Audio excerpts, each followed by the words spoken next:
Assalamualaikum warahmatullahi wabarakatuh.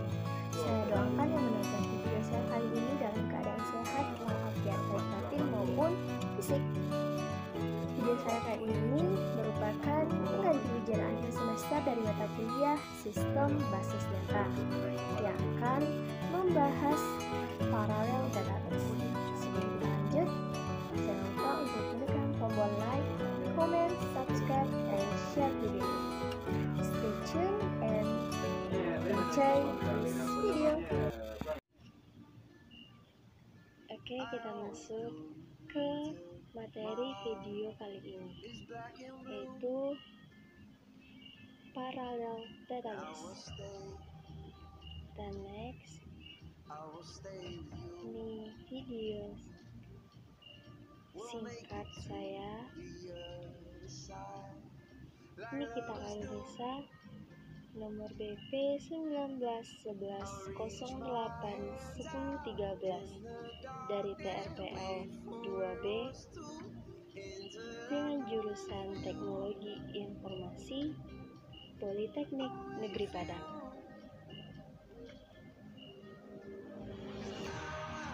Parallel database. Parallel database adalah database yang menggunakan beberapa prosesor dan disk untuk melakukan program kinerjanya. Parallel database digunakan untuk database yang memiliki data yang besar dengan query yang kompleks dan rumit. Dengan demikian, parallel database ini dituntut untuk memiliki manajemen sistem dengan sumber daya yang dapat digunakan secara bersama atau bisa digunakan oleh beberapa database dalam satu waktu. Tujuan dari parallel database ini ialah sebagai jawaban dari permasalahan yang kerap terjadi pada database konvensional. Seperti yang kita ketahui, database konvensional memiliki prosesor atau disk yang tidak sama dengan paralel database. Sehingga dalam pemrosesan data yang besar serta query yang rumit dan kompleks, database konvensional tidak mampu untuk melakukan penyimpanan database tersebut dan juga berakibat pada waktu akses terhadap database itu yang tinggi atau lama. Tujuan lain dari parallel database ini yaitu solusi untuk meningkatkan kinerja bandwidth I/O atau input-output, serta sebagai ruang penyimpanan yang akan meningkatkan kinerja dari database manajemen sistem. Kita next. Keuntungan parallel database. Yang pertama yaitu meningkatkan kinerja. Bagaimana syarat parallel database meningkatkan kinerja dari suatu sistem? Caranya yaitu server memecah permintaan basis data dari klien menjadi beberapa perintah yang akan dioperasikan nantinya kepada beberapa komputer. Jadi, satu permintaan itu tidak hanya dikhususkan untuk satu komputer saja, tapi dilakukan secara bersama-sama oleh komputer lain serta nanti hasilnya itu akan disatukan dalam satu sistem dan diberikan kepada user yang akan menggunakan sistem tersebut. Jadi, permintaan tersebut akan cepat diproses karena tidak hanya satu komputer yang akan menjalankan atau membuat program tersebut. Selanjutnya, yaitu keandalan. Database paralel yang dikonfigurasikan dengan benar dapat terus berfungsi meskipun komputer yang membuat atau komputer yang digunakan untuk membuat database itu dahulu telah rusak, tapi paralel database tersebut tidak akan rusak dan dapat digunakan lagi walaupun tidak di komputer tersebut. Keuntungan selanjutnya yaitu kapasitas.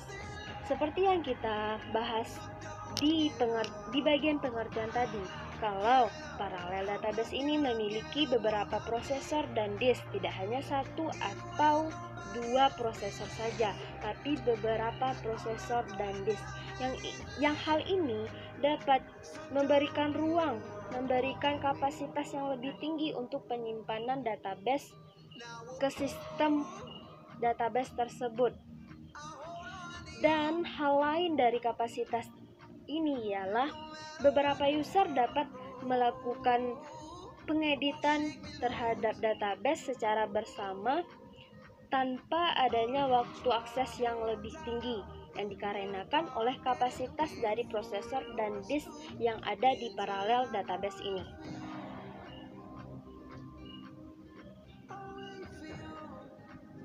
Setelah kita membahas keuntungan, pastilah ada yang namanya kelemahan.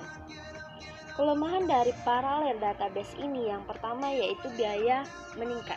So otomatis setiap hal yang lebih bagus, yang lebih baik kinerjanya pasti akan membutuhkan atau seimbang dengan biaya yang dikeluarkan. Salah satu contoh biaya yang harus dikeluarkan yaitu yang pertama membeli prosesor atau disk dan lain sebagainya. Yang kedua yaitu membutuhkan tenaga ahli. Karena memiliki perbedaan dengan database konvensional, maka dibutuhkan tenaga ahli untuk membuat sistem database paralel ini. Selanjutnya yaitu membutuhkan sumber daya yang lebih besar. Karena ini terdiri dari beberapa manajemen sistem yang digunakan secara bersama. Jadi lebih banyak menggunakan hardware sehingga sumber daya itu lebih banyak digunakan seperti sumber daya listrik contohnya. Selanjutnya, pengelolaannya menjadi lebih rumit. Seperti yang kita bahas di bagian keandalan yang merupakan keuntungan dari paralel database ini, keandalan tersebut menyatakan bahwa paralel database ini dapat digunakan meskipun komputer yang digunakan pas membuat database ini telah rusak. Jadi memang query yang digunakan di paralel database ini memang yang baik dan berkualitas. Jadi memang rumit untuk membuat sesuatu yang lebih baik atau sesuatu yang lebih berkualitas gitu. Selanjutnya, arsitektur paralel database yang pertama yaitu share memory. Seperti namanya, share memory. Share memory berarti berbagi memori dengan yang lainnya. Seperti yang berbagi memori dengan yang lainnya. Jadi hanya terdapat satu memori saja dalam suatu sistem tersebut. Memori ini digunakan oleh beberapa CPU atau beberapa komputer dan bisa digunakan secara bersama-sama. Keuntungannya itu pertama simple. Yang kedua itu load balancing atau suatu pekerjaan itu disamaratakan atau berbagi biar kinerjanya cepat diselesaikan. Yang selanjutnya yaitu share disk. Share disk, sebuah arsitektur yang mengoptimalkan jalannya aplikasi yang tersentralisasi dan membutuhkan keberadaan data dan kinerja yang tinggi. Setiap prosesor dapat mengakses langsung semua disk, tetapi prosesor tersebut memiliki memorinya sendiri-sendiri. Arsitektur ini sering dikenal dengan cluster. Seperti gambar, setiap komputer memiliki memorinya tersendiri. Keuntungan dari Shared disk ini yang pertama yaitu biayanya lebih murah, extensibility, yang ketiga load balancing, yang keempat availability. Kekurangannya itu high complexity, jadi kurang kompleks gitu. Yang selanjutnya memiliki potensi yang cukup tinggi dalam permasalahannya. Selanjutnya yaitu teknik paralel database.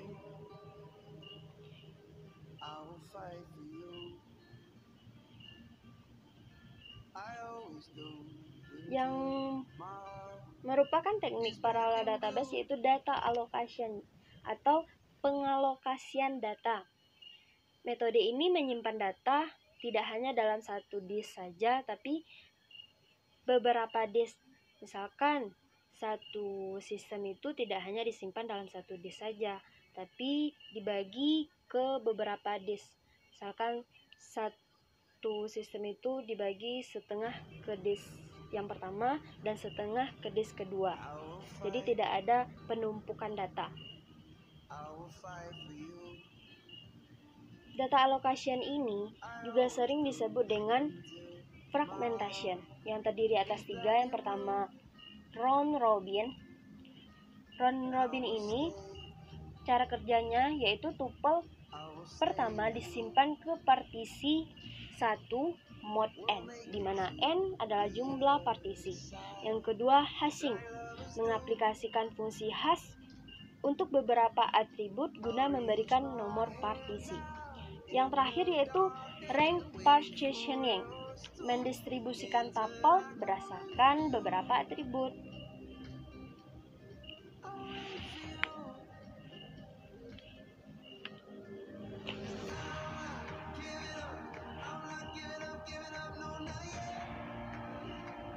Ini merupakan yang ketiga dari arsitektur parallel database, yaitu share nothing. Jadi tidak ada pembagian atau tidak adanya sumber daya yang digunakan secara bersama-sama. Jadi sendiri-sendiri sumber daya yang digunakan, seperti memori digunakan sendiri, disk juga dilakukan sendiri gitu.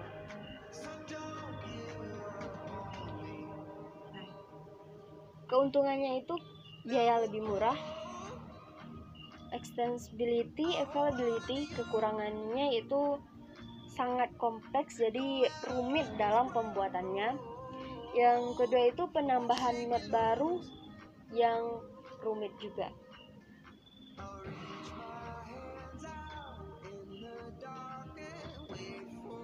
Yang keenam yaitu fragmentation. Fragmentation ini memiliki jenis-jenis. Yang pertama yaitu fragmentasi horizontal, yang berisikan tuple-tuple yang dipartisi dari sebuah relasi global dalam sejumlah subset. Contohnya R1 sampai Rn. Yang kedua itu fragmentasi vertikal. Fragmentasi vertikal disempurnakan dengan menambah sebuah atribut yang disebut tuple identifier atau tuple ID ke dalam skema R. Yang terakhir itu fragmentasi campuran. Jadi antara fragmentasi horizontal kita campurkan atau kita gabungkan pembuatannya dengan fragmentasi vertikal.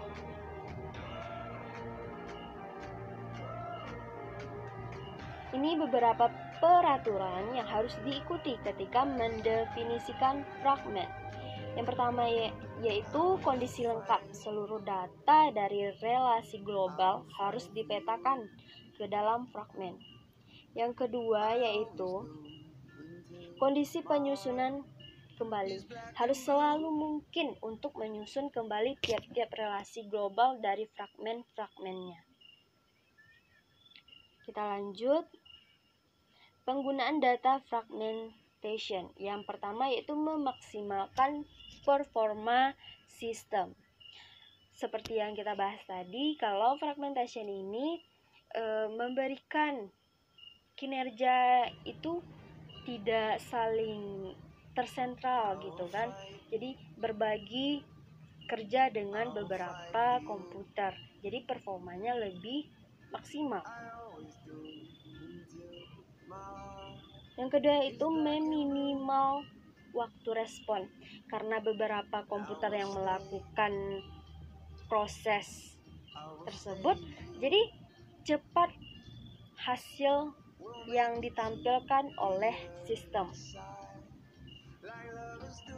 Selanjutnya memaksimalkan throughput, dan yang terakhir mengurangi load balancing.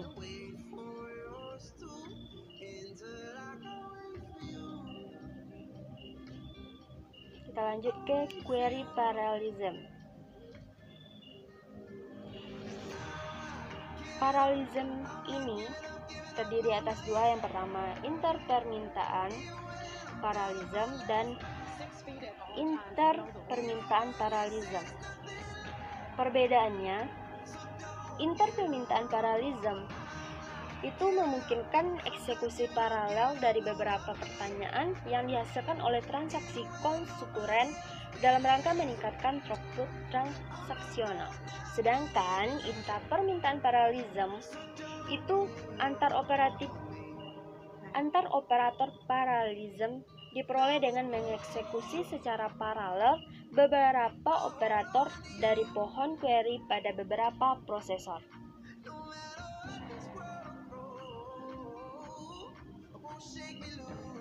Manfaat dari keduanya ini yaitu mengurangi waktu respon.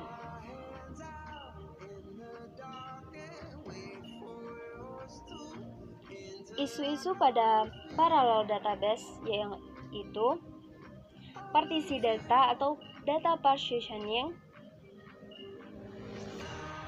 Yang kedua yaitu pemrosesan query secara paralel atau parallel query processing. Penerapan parallel database itu cukup luas atau banyak sekali penerapannya, khusus di bidang database manajemen sistem itu sangat diterapkan. Tapi salah satu teknologi yang menerapkan parallel database ini yaitu SetiHome, di mana SetiHome ini merupakan teknologi untuk menganalisa data teleskop radio.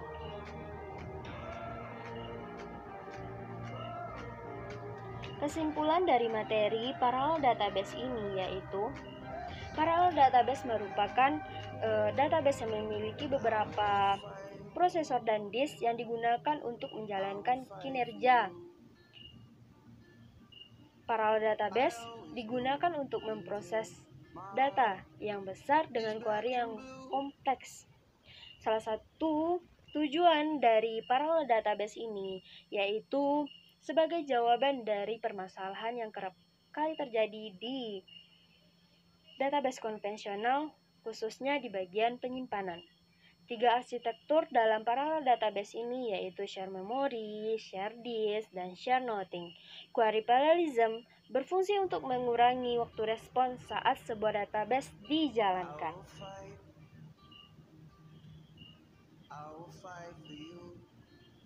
Ini adalah daftar pustaka untuk menyusun materi presentasi saya tentang parallel database ini.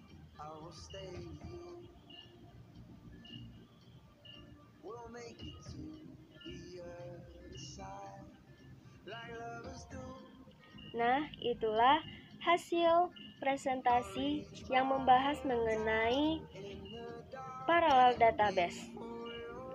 Semoga bermanfaat bagi yang menonton. Mohon maaf atas segala kekhilafan.